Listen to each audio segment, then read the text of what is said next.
Olá, eu sou a professora de Química, a professora Graziele Lima, e vamos dar continuidade à nossa unidade 4. Vamos assistir hoje a aula número 2, tema 2. Nós vamos estudar sobre polímeros sintéticos, tá? No tema número 1, nós vimos o que eram polímeros e estudamos sobre os polímeros naturais, aqueles que existem na natureza e no nosso organismo, né? E hoje nós vamos estudar justamente sobre os polímeros sintéticos. Sintéticos porque são artificiais, produzidos pelo homem.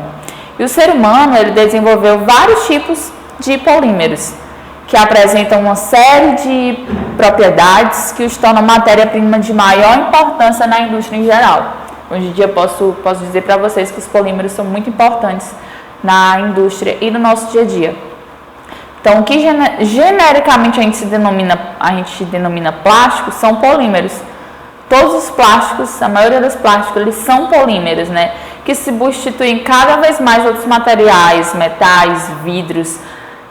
Muitas vezes, hoje em dia está substituindo por polímeros, né? Por plásticos, né?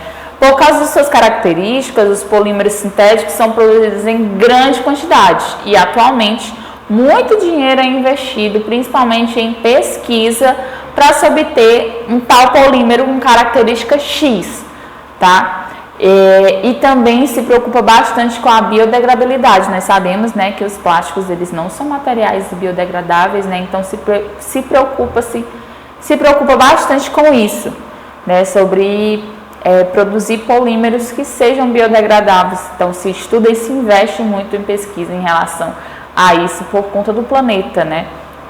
A fim de que, quando forem descartados, eles agridam menos o meio ambiente. Tá? Então, nesse tema, vocês vão conhecer, né? Eu vou apresentar para vocês muitos polímeros sintéticos que a gente tem no nosso dia a dia e algumas de suas características e também as reações que ocorrem para que esses polímeros sejam formados, tá? Então,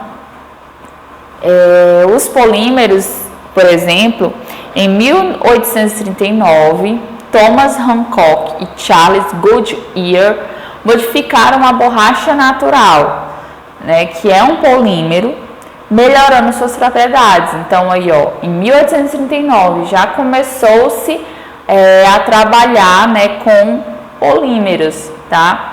Desenvolveram o que se chamou de vulcanização da borracha. Gente, esse processo de vulcanização existe até hoje, né? Em muitas e muitas borracharias. Quando a gente passa lá, o nosso pneu tá capenga, nosso pneu tá ruim. Muitas vezes a gente precisa, se a gente fizer esse processo de vulcanização, que é o que? O aquecimento da borracha juntamente com o enxofre, né? Melhora as suas características de resistência, né? De elasticidade. E a gente faz isso até hoje, e eles desenvolveram isso em 1839, há muitos anos atrás, né? Em 1877, Kekulé propôs hipóteses para explicar a estrutura dos polímeros. E o Kekulé gostava muito de estrutura, né? Kekulé, inclusive, ele é o principal cientista que criou as hipóteses dos anéis aromáticos que a gente viu na unidade número 3, né? Então, Kekulé também foi responsável pela aquela história dos anéis de 6 carbonos com ligações duplas alternadas. Foi o Kekulé que identificou e propôs, né, no mundo científico. Então, olha aqui, ele novamente falando sobre estrutura, né? Só que agora ele tentando explicar a estrutura dos polímeros. Em 1907, foi Leo Baekeland que criou o primeiro polímero artificial. Né, porque no caso, Thomas Hancock e Charles Goodyear, eles não criaram um polímero, eles pegaram um polímero e o modificaram, ou seja, eles foram os primeiros a trabalhar com polímeros, né? Mas apenas em 1907 é que alguém conseguiu criar realmente, do início, o primeiro polímero artificial, que no caso era o baquelite, né? Que é formado entre formol e formaldeído, ou seja, uma coisa muito perigosa, né? Formol e formaldeído faz muito mal à saúde, né? Vocês lembram aqueles produtos de cabelo, né? Alisantes que contém formol, como faz mal? Pois é justamente esse camarada aqui trabalhou com ele, né? Então ele deve ter tido uma vida muito breve, porque não se pode trabalhar com esses, hoje em dia, né? Não se trabalha, mas se trabalha com todo o equipamento de segurança, né? Mas o primeiro polímero artificial foi utilizando formaldeído, né? Então, nos últimos 100 anos, né? Então, de 1907 até hoje, né? Nos tempos atuais, foi criada uma enorme quantidade de diferentes polímeros para as mais variadas funções. Eles substituem, né, com vantagem os polímeros naturais, os metais, a madeira, né, e suas aplicações são cada vez mais amplas, o que se explica principalmente pelo fato da matéria-prima utilizada em sua fabricação ser oriunda de quem? Petróleo e gás natural, né, que por enquanto ainda existem em abundância, né, e são adquiridos, querendo ou não, por um preço relativamente baixo, né, e esses produtos, eles não têm tanto valor agregado como gasolina, como o gás de cozinha, como o querosene de aviação, né? Então, querendo ou não, o preço, as indústrias refinarias vendem um pouco mais barato, né? Então, é uma matéria-prima ainda utilizada, que ainda tem em abundância, né? Então, os polímeros, eles podem ser obtidos por dois tipos de reação, que é a reação de adição ou de condensação. No primeiro caso, né, que é a reação de adição, a reação só forma o polímero chamado de polímero de adição. No segundo caso, a reação forma o polímero de condensação e o subproduto, que pode ser água ou álcool. Ou seja, a reação de adição só vai adicionando os monômeros, né? A reação de condensação precisa sair algo para que o monômero acople, se ligue ao outro, tá? Então, esse algo que sai dentre as duas moléculas ou é água ou álcool. Vamos usar o exemplo aqui. A gente falou no tema passado sobre proteína, que é uma ligação peptídica entre dois aminoácidos. Vocês lembram que para eu juntar o aminoácido 1 com o aminoácido 2, a gente retira uma molécula de água? Pronto. A ligação peptídica é uma reação de condensação, tá? Precisa sair algo para que os monômeros se juntem, tá? Se liguem, tá bom? Então, a polimerização de adição, ela é a mais comum, tá? Normalmente conhecido o plástico que um polímero, né? Um polímero muito utilizado nas reações de adição é o polietileno, que a gente chama de PE.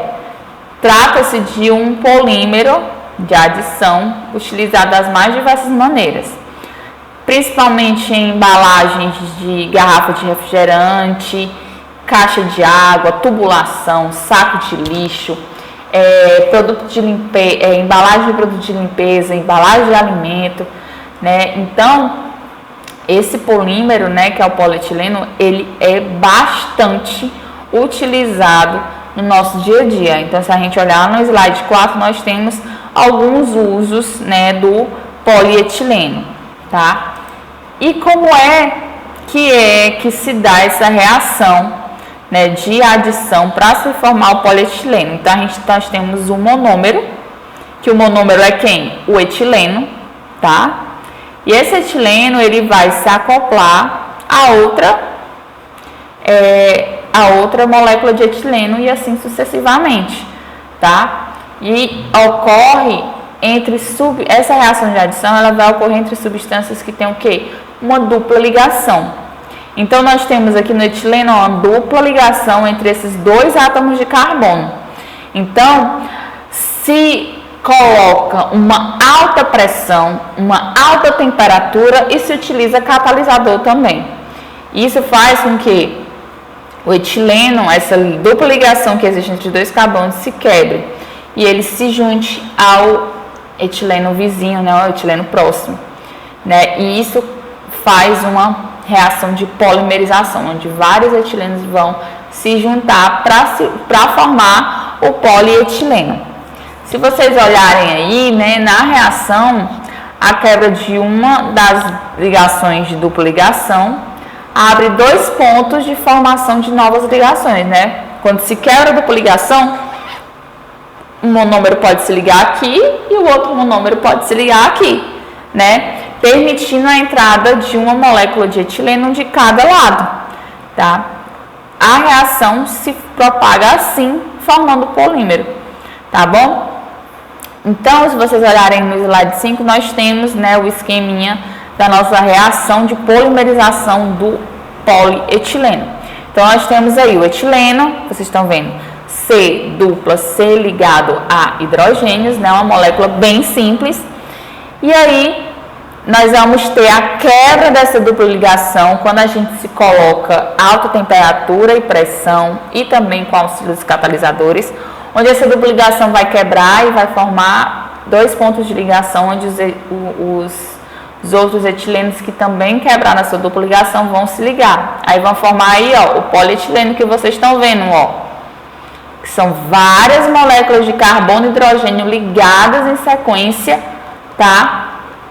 Formando o polietileno. Vocês estão vendo de novo o negócio do colchetes, né? Que é justamente para não repetir várias e várias vezes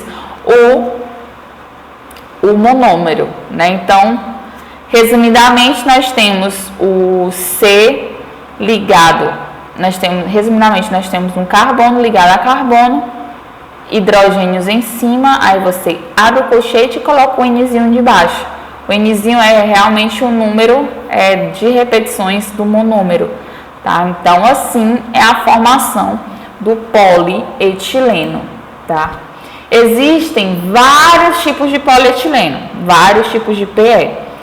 São os de baixa densidade, que são os mais baratos, que são usados na produção de filme, aqueles papel filme que a gente tem em casa, que a gente utiliza para embalar alimentos. Pronto, ali é um exemplo de polietileno, tá? Um polietileno de baixa densidade. Sacola de supermercado, também vocês veem que ela é bem fina. Pronto, é outro exemplo de polietileno de baixa densidade. Embalagem de leite, embalagem de água, frasco de cosmético, né? Mangueira de água. Então, esses polietilenos de baixa densidade, ou seja, de baixa massa molecular, ou seja, com quantidade pouca de monômeros, são utilizados nesse nosso dia a dia, né, de embalagens, né, bastante utilizado em embalagens. Já os de alta densidade são já utilizados, são mais resistentes, né? Então eles são utilizados para, por exemplo, fabricação de tubulações, de tambores, de caixotes para refrigerante, né? Aquelas caixas de cerveja, vocês veem que elas são de um plástico bem duro, né? Então aquilo dali é polietileno de alta densidade. As tubulações, aqueles canos, pronto. Também tem polietileno na sua composição. Caixa d'água, né? Vocês veem que também é um plástico duro, também tem polietileno na sua composição. Então, vocês estão vendo aí no nosso dia a dia os polímeros aí sendo bastante utilizados, tá? Outro exemplo de polímero de adição que é bastante conhecido é o polipropileno. Ele é formado não mais agora, né? Não é mais pelo etileno, ele é formado pelo propileno. Então, ele tem o propileno como seu monômero. E ele é utilizado na fabricação de cordas, assentos de cadeira, tá? Então, olha aqui, na imagem aqui do slide número 6, nós temos a reação de polimerização do propileno. Também utilizando alta temperatura, alta pressão, catalisador. Então, olha só que interessante, como é o propileno.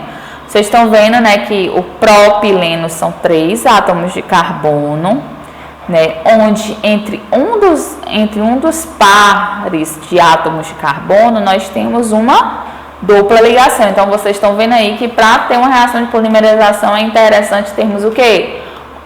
Polimerização de adição, é interessante termos o quê? Uma dupla ligação, né? Então, nós temos aqui uma dupla ligação E o que é que acontece? A alta temperatura e pressão e o catalisador vão quebrar essa dupla ligação e formar 2 pontos de adição de monômero, né? Então, essa cadeia ela cresce, né? E nós temos o colchete. A gente utilizou aqui para a gente simplificar, né, a fórmula. Então, nós temos o colchete, o Nzinho aqui embaixo.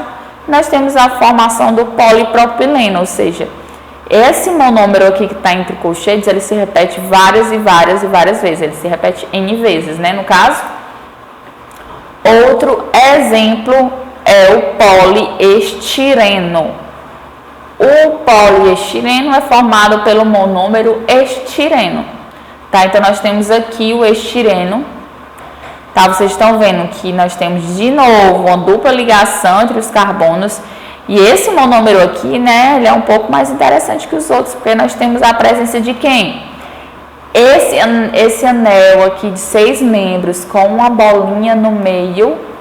Isso aqui é o que, gente? A gente viu isso em aulas passadas. Isso daqui é o anel aromático, tá? Então, olha como esse monômero é interessante, né? Ele é um pouco mais complexo, né? Ele já tem um anel aromático em sua composição. Mas, professor, o anel aromático é grande, ele vai se repetir várias vezes, ele vai se repetir várias vezes.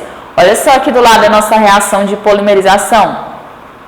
Então, nós vamos ter CH2, CH ligado a anel aromático, aí esse é o estireno, né? Aí vai ter outra molécula de estireno do lado. CH2, CH ligado ao anel aromático. CH2, CH ligado ao anel aromático. Então, é uma sequência aí de anéis aromáticos, né? Então, esse poliestireno, ele é utilizado na fabricação de pratos, xícaras, isolante térmico, isopor, tá? Então, o poliestireno, ele é utilizado, tá? Nesses materiais. Outro exemplo que nós temos é o PVC. Gente, o PVC também, né, é muito famoso.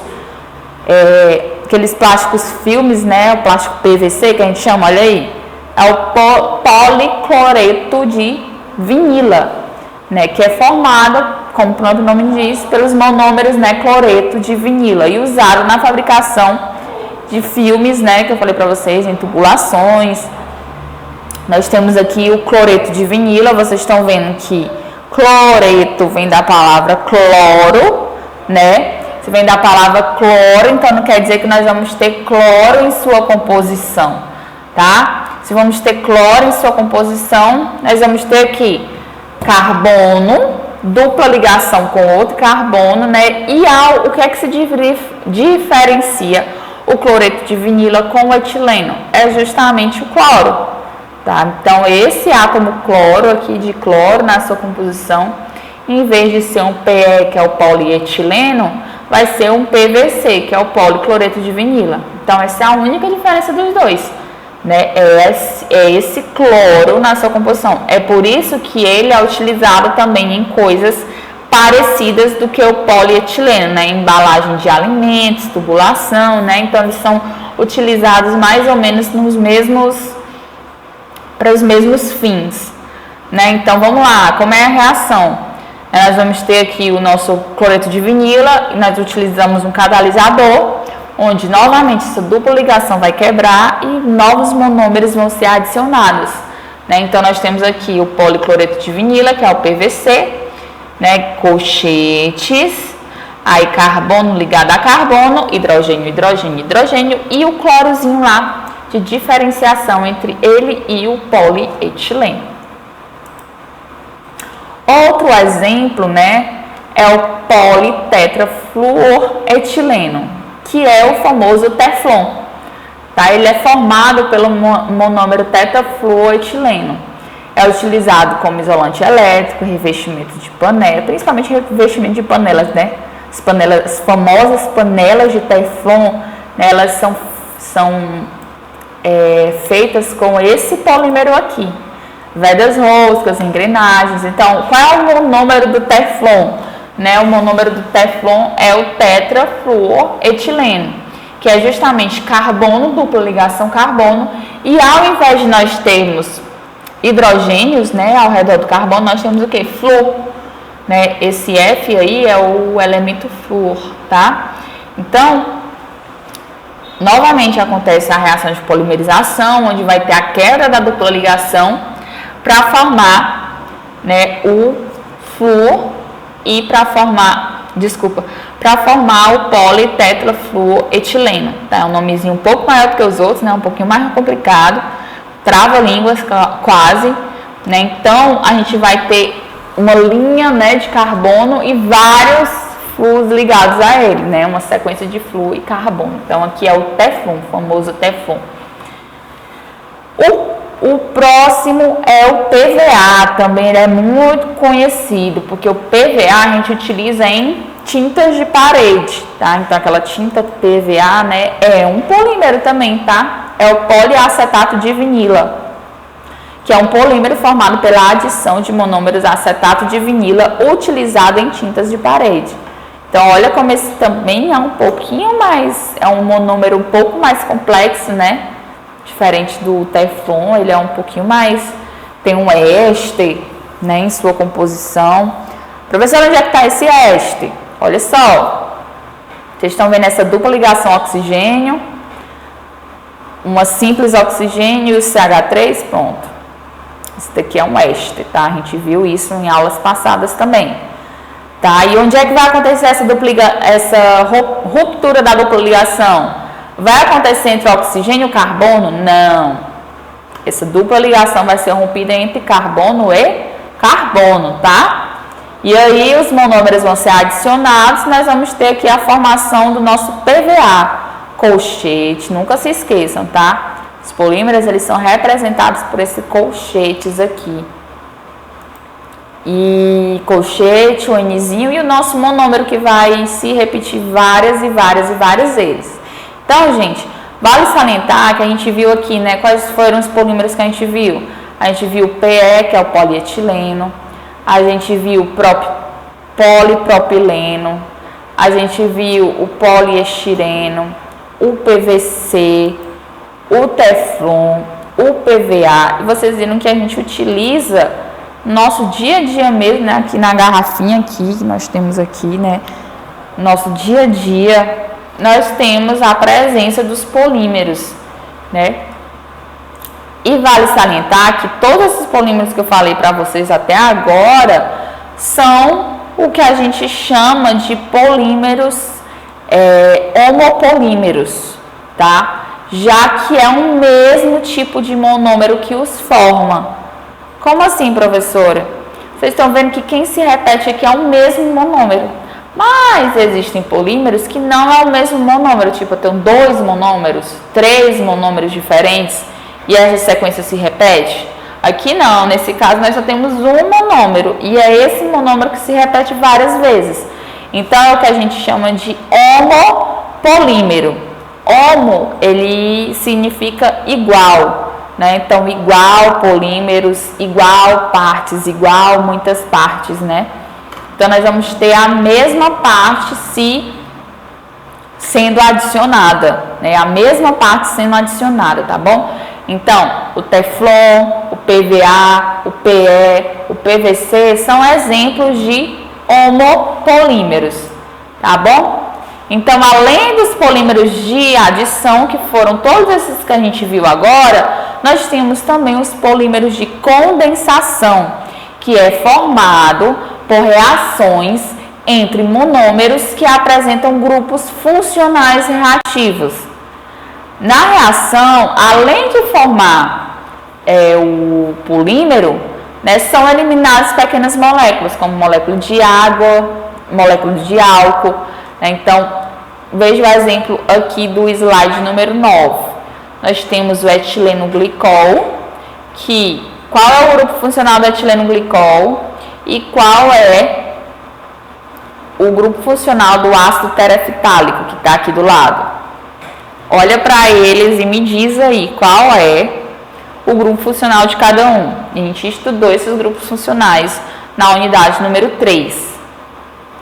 Então, no primeiro, que é o etileno glicol, nós temos um diálcool, né? Então, nós temos um álcool, um grupo funcional álcool de um lado e o grupo funcional álcool no outro carbono, né, terminal. Já o ácido tereftálico, nós temos o que? Um anel aromático, né, no meio. E na ponta de cada anel aromático nós temos qual grupo funcional? A gente já viu esse grupo funcional na aula de hoje. Nós temos o ácido carboxílico, carbono, dupla O, hidroxila, né? Então, nós temos ácido carboxílico nas duas pontas. Então, as reações de condensação vão ocorrer justamente em monômeros, onde tem grupos funcionais que são reativos, né? Então, o ácido carboxílico é um grupo funcional reativo. O álcool também é um grupo funcional reativo, não tanto como o ácido carboxílico, mas ainda é, né? Então, como é que ocorre? Olha só, nós temos, quando a gente junta esses dois aqui, nós temos o polietileno tereftálico,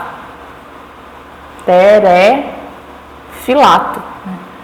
Então, nós temos esse polímero, né?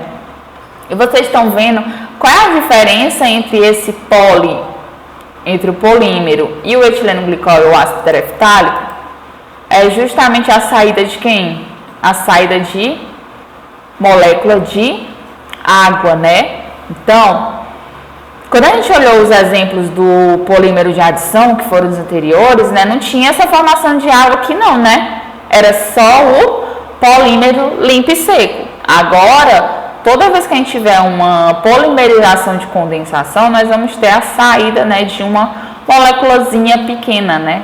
Pode ser água, pode ser álcool, né? No caso aqui nós temos a saída de água, tá? Então vocês estão vendo aqui que agora também não é apenas um homopolímero, né? No caso, nós vamos ter um heteropolímero, né? Que ele é formado por dois monômeros e esses dois monômeros aqui são diferentes um do outro, tá? Então, a unidade básica são duas moléculas diferentes, dois monômeros diferentes. E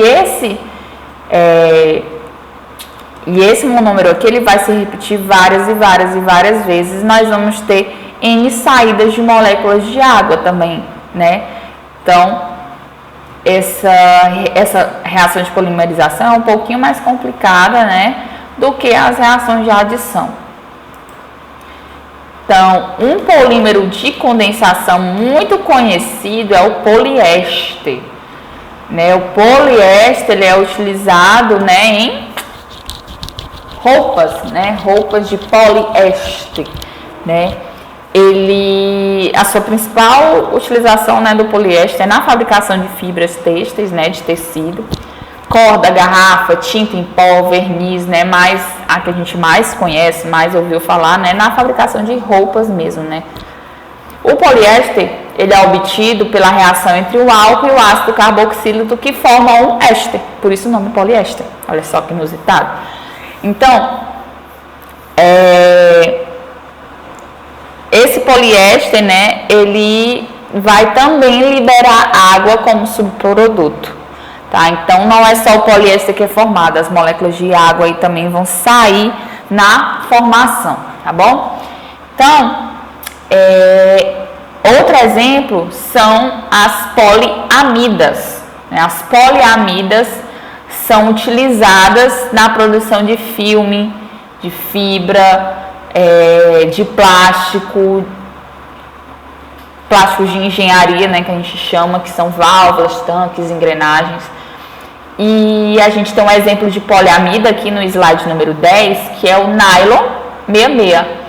Né? Nós temos aqui a formação do nylon 66, que é quando a gente junta um álcool e um ácido, né? Então, nós temos aqui a hexametileno-diamina e o ácido adípico, né? São nomes assim um pouquinho estranhos, né? Mas vocês estão vendo que tem amina em cada ponta, né? E um ácido carboxílico em cada ponta dessas moléculas, né? Então, o que acontece? Vocês estão vendo o que está em vermelho nessas moléculas é o que vai sair, ou seja, vai sair duas moléculas de quê? Vai sair duas moléculas de água, né? E aí nós vamos ter a formação do nylon 66, tá? Então, sempre entre colchetes e o Nzinho, né?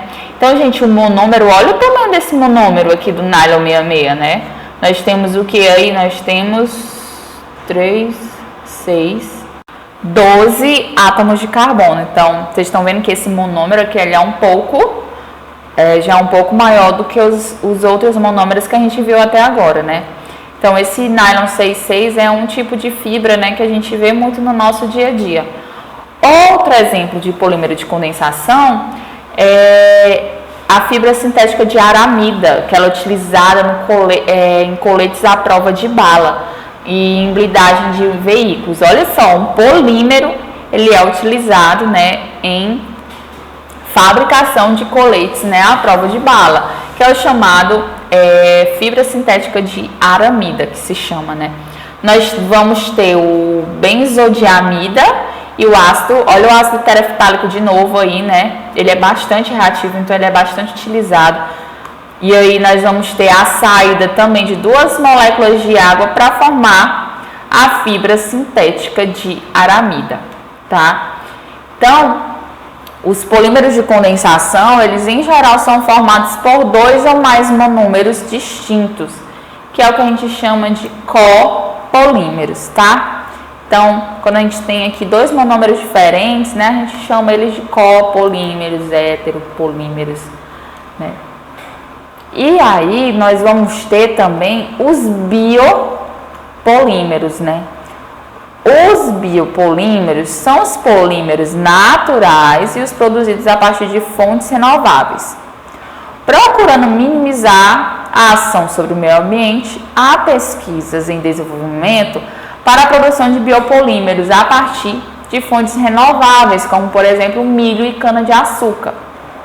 No Brasil, já associado à cadeia produtiva do próprio etanol, né, que é extraído da cana-de-açúcar, existe um plástico biodegradável que ele é produzido a partir do bagaço da cana, que é o chamado PHA, que é o polihidroxalcanoato.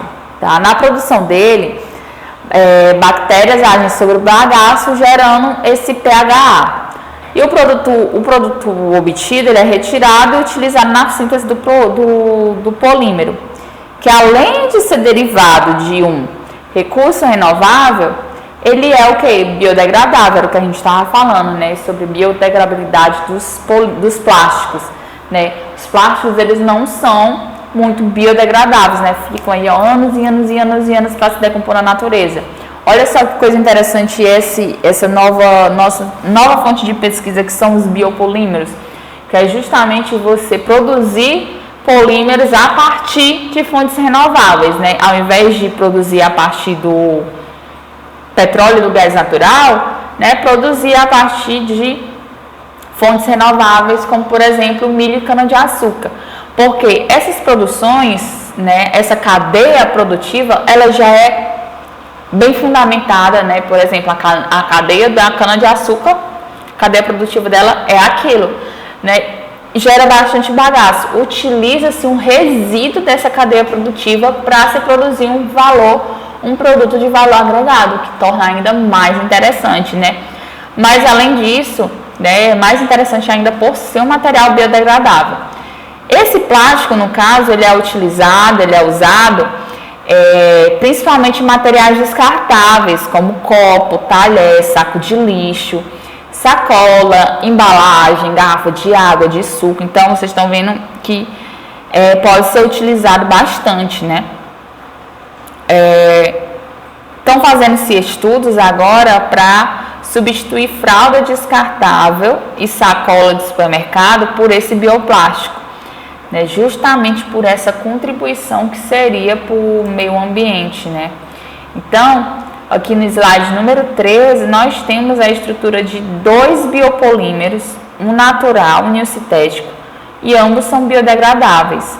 Nós temos aqui a celulose, né? E nós temos o exemplo do PHA que a gente estava falando agora, que é produzido a partir da ação de bactérias sobre o bagaço da cana, né?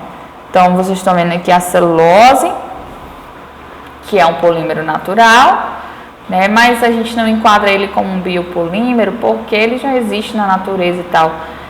E aqui nós temos, né, um utilizado, né, um inventado pelo homem mesmo, mas que é produzido de uma fonte renovável, que é o bagaço da cana-de-açúcar. Nós temos aqui um monômero, né, os monômeros do PHA, né, um monômero relativamente simples, né, onde nós temos oxigênio, carbono. Esse R aqui é uma cadeia carbônica aleatória, né, que pode ter inúmeros átomos de carbono, né, e esse monômero que ele vai se repetir várias e várias vezes, né, o que é o que forma o PHA. O interessante é que os biopolímeros no futuro poderão, né, substituir a maioria dos polímeros sintéticos utilizados hoje em dia, em particular os descartados normalmente sem possibilidade de reciclagem, né, como saco de lixo e sacola de supermercado. Então, esse biopolímero, né, é a nova fonte novo alvo de pesquisa, né, em relação à biodegradabilidade e proteção do planeta, tá? Então, façam os exercícios, certo, da aula desse tema. E também é muito interessante vocês lerem o Momento de Cidadania, né, que fala justamente sobre o problema das sacolas plásticas, tá? E por que vocês devem comprar aquela sacolinha que a gente compra em supermercado, tá? Porque vocês precisam pensar, né, sobre isso, né? E aí façam também as questões de desafio do capítulo. Até a próxima aula.